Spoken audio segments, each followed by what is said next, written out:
नमो नारायण। जय महाकाल, जय मां बगलामुखी।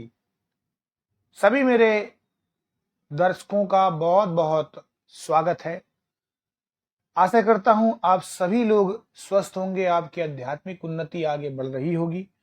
आज के मेरे वीडियो का टॉपिक है कि आपकी पूजा पाठ का प्रसाद या फिर जो भी आप भोग लगाते हैं वो आपकी शक्ति एक्सेप्ट कर रही है, जिसको आप चढ़ाना चाहते हैं, यानी दिव्य शक्तियां, भगवान, आपके इष्ट देवी देवता, या फिर कोई भूत प्रेत ग्रहण कर रहा है।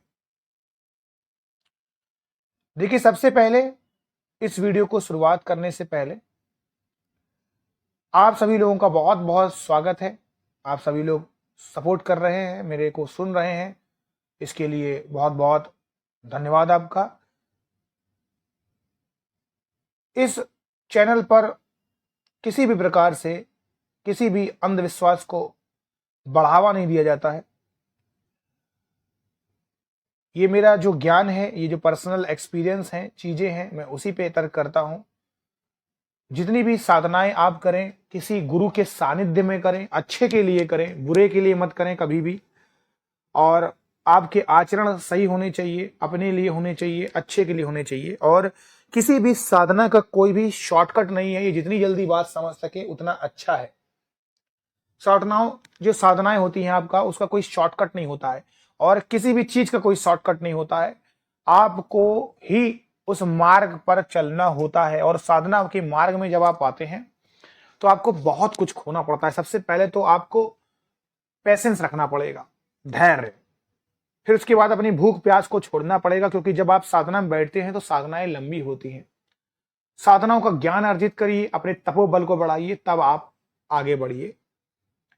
जब आप बिना उसके ऐसा करते हैं तो निश्चित ही आपको पॉजिटिव की जगह में निगेटिव रिस्पॉन्स मिलते हैं। और निगेटिव में से बहुत सारी चीजें भूत प्रेत से भी रिलेटेड हो जाती हैं, जिन्हें हम ब्लैक मैजिक कह सकते हैं, नकारात्मक शक्तियां कहते हैं। और तब ये शक्तियां आपके ऊपर हावी होती हैं और आपके प्रसाद को, भोग को ग्रहण कर लेती है। इस वीडियो का टॉपिक है। अब आप ये सोचते होंगे, बहुत से ऐसे इसके पहले मुझे क्वेश्चंस आए थे, मैंने बहुत वीडियो में बताया भी है। हालांकि क्वेश्चन एक के बाद एक आते हैं और वीडियो पहले हम बना चुके होते हैं। अब जरूरी थोड़ी ना कि हम उस वीडियो का लिंक भेजें या वही शख्स जो मुझे ये क्वेश्चन कर रहा है वो मेरे पहले की वीडियो को सुन चुका हो, पॉसिबल ही नहीं है। तो फिर से बता देता हूं कि कई बार ऐसे कमेंट्स आते हैं कि हम तो भगवान नारायण की पूजा करें, हम शिव की पूजा कर रहे हैं, तो फिर भूत प्रेत कैसे चुरा सकता है। देखिए, भगवान नारायण और भगवान विष्णु पावरफुल हैं, आप नहीं हो। सबसे पहले अभी इस वीडियो को शुरुआत में ही मैंने ये बात बोला कि जब तक आपका तपोबल नहीं बढ़ जाता है तब तक आप उस शक्ति से सामना कैसे करोगे, तब तक कैसे करोगे।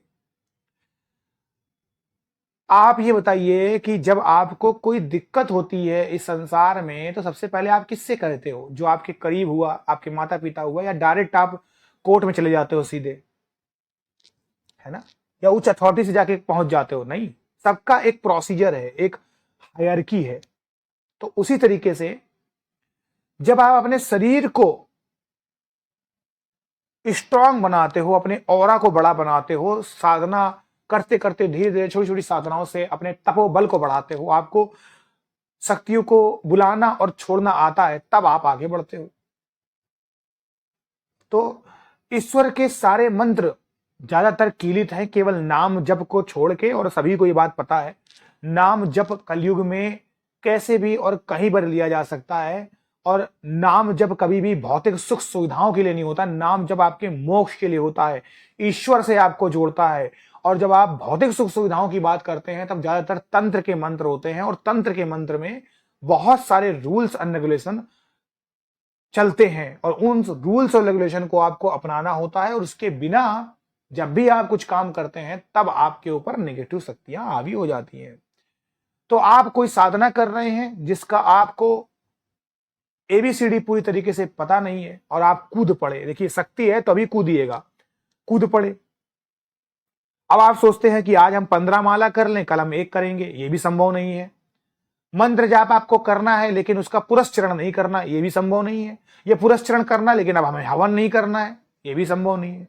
पूजा पाठ करना है लेकिन हमें भोग नहीं लगाना है, पूजा पाठ करना है लेकिन हमें अपने नीचे आसन सही नहीं बिछाना, हमें उनके कपड़े धारण नहीं करने। तो ये बहुत सारी बातें होती हैं। या तो आप दिया नहीं जला रहे हैं, या तो आप संकल्प नहीं ले रहे हैं, या सुरक्षा घेरा नहीं लगा रहे हैं, तो कहीं ना कहीं आप गलती कर देते हैं और उससे आपकी पूजा पाठ का फल ये निगेटिव शक्तियां लेने लग जाती है कि आपने गलती की, वो तो चलती है, यही तो माया है। दूसरी बात है कि जब कोई भी शक्ति, किसी भी प्रकार की नॉर्मल नकारात्मक शक्ति हो, वो आपके पूजा पाठ को केवल खराब कर देगी, डराएगी, धमकाएगी, लेकिन आपको हानि नहीं पहुंचाएगी, आपके प्रसाद को ग्रहण नहीं करेगी, है ना। जैसे आपके दिए को बुझा दिया, हवाएं तेज चल गई हैं, आपने कोई कलश भर के रखा, वो गिर गया है, क्योंकि एक तत्व उसके अंदर है, वो तत्व है वायु तत्व। वायु तत्व के द्वारा अपना असर दिखा सकती है, बाकी तत्व आपके पास है। लेकिन जब कोई इंसान मसानी छोड़ता है, मारण करता है, चौकी लगा के छोड़ता है, बंधन करता है, तब वो मंत्रों के उच्चारण के द्वारा करता है।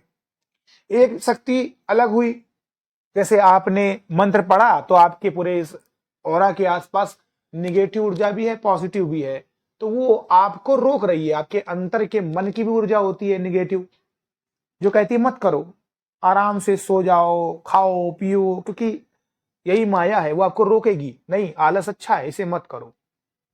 और इसी को जो आगे करके बढ़ता जाता है वो विजय प्राप्त कर लेता है। तो ये जो शक्ति होती है, जो चौकी से मुठ छोड़ के प्रहार करके लगाई जाती है, वो सब कुछ कर सकती है, वो सब कुछ करने में सक्षम है, क्योंकि इसमें देवी देवता भी आ जाते हैं, कोई निम्न स्तर की शक्ति नहीं आती। आप देखेंगे भैरव और भगवान भैरव के द्वारा, माँ काली के द्वारा भी बहुत सारे काम लिए जाते हैं, ले लेते हैं लोग, क्योंकि देखिए वो तो शक्ति है एक तरीके से। एक ऐसा सपोज दैट कोई एक ऐसा तत्व है, एक ऐसा गोला है जिसके अंदर शक्ति है काफी प्रचंड। अब अच्छे के हाथ में लगेगा वो गोला तो अच्छा काम करेगा, और बुरे के हाथ में लगेगा तो बुरा काम करेगा। तो बस उतनी सी बात है कि तो वो तो शक्ति है, माँ काली की शक्ति है, बाद में उसको उसका दंड मिलेगा। तो आप मंत्र पढ़ते हैं, बुरा करने के लिए छोड़ देते, तो माता रानी विवश होके चली जाती है। अब सामने वाले का और अगर ब्रॉड होगा तो अपने पुत्र का हित नहीं करेंगी, वो भी उनका भक्त होगा तो लौट जाएंगी। तो बस इतनी सी बात है कि इस तरीके से ये जो बुरी शक्तियां होती हैं ये प्रसाद ग्रहण कर लेती हैं। अब प्रसाद तो ग्रहण कर लेती हैं, लेकिन पता कैसे चले कि प्रसाद यही ग्रहण कर रही। देखिए आपके घर में कोई शख्स बीमार होने लग जाएगा, मांस के टुकड़े की आपको खुशबू आएगी, जैसे कोई जल रहा हो, कपड़े की जलने की बदबू आ सकती है, आपके घर से नाला जो होता है उसमें पानी रुकेगा और आपके घर के आसपास से बदबू आएगी, कपड़ों में फफूंद लगना स्टार्ट हो जाए, आपके घर में अब खुशहाली छिन सी जाए, बेवजह की लड़ाई होना स्टार्ट हो जाए, बातों में तू मैं हो, परिवार के लोग पास होते हुए भी एक जगह पर बैठ के अब खाना ना खाते हो, कोई घर में बहुत दिनों से मांगलिक कार्यक्रम ना होता हो, या फिर घर में कोई नन्हा मुन्ना आने वाला हो और उसका गर्भपात हो जाए, और कोई इंसान आपके घर में बीमार ज्यादा हो जाए, ठीक ना हो रहा हो, बीमारी इनक्योरेबल हो, क्योर ना हो रही हो, शरीर उस इंसान का सूख रहा हो, कोई इंसान आक्रामक हो रहा हो, आपको बार बार 1 बजे से 1:30 बजे 2 बजे आंखें खुल रही हो, भयानक सपने आते हो, किसी के होने का आपको एहसास होने लग जाए, कोई है, कोई मुझे छू रहा है, कोई मुझे टच कर रहा है गलत तरीके से, सपने में आपको विभत्स दर्दनाक दृश्य दिखाई देने लग जाए, मारपीट, लड़ाई झगड़े, खून खच्चर, और आपको कोई गला दबाता हो, भूत प्रेत गला दबा रहा हो, या ज्यादातर एक सपना ऐसे भी आता है जब ऐसी बुरी शक्तियां होती हैं तो फीमेल को मेल के रूप में, जिसे हम ब्रह्म राक्षस कह सकते हैं, और कई प्रकार के जिन्न भूत भी हो सकते हैं, और जो मेल होते हैं उनको चुड़ैलें हावी होने लगती है, उनके साथ बुरा कर्म भी करने लग जाती है। ऐसे इंसान की भूख बढ़ जाती है और ऐसा इंसान कुछ भी खाता है, ज्यादातर आंखें टंगी टंगी सी महसूस होती हैं, बड़ी बड़ी सी एकदम गोल गोल घूमती नहीं, पलके झपकती नहीं है ज्यादा। घर से मांस की बदबू आने लग जाए या आपका ही एकाएक मांस खाने की इच्छा होने लग जाए, कच्चा पका जैसा भी हो, नॉनवेज खाने का मन करने लग जाए, तो ये सब कारण होते हैं जो आपको उकसाते हैं। और अगर आप ये करते हैं तो निश्चित ही आप उस शक्ति को और बढ़ावा दे रहे हैं, क्योंकि वही उसका भोजन है, आप खा रहे हैं। तो ये सब कारण होते हैं जिससे पता चलता है कि आपके घर में कोई नकारात्मक शक्ति है और आपकी पूजा पाठ का फल कोई भूत प्रेत ले रहा है। आप उसको एक तरीके से उस भूत प्रेत को आप अमृत पिला रहे हो, ये सब खाना खिला के। आशा करता हूं इस वीडियो को आपने पसंद किया होगा। अगर पसंद किया है तो इसे लाइक और शेयर करें, और ऐसे ही वीडियो आपको आगे भी मिलती रहेगी। अभी के लिए आप सभी लोग खुश रहें, स्वस्थ रहें और आपकी आध्यात्मिक उन्नति आगे बढ़ती रहे। नमो नारायण, जय महाकाल, जय मनोबल।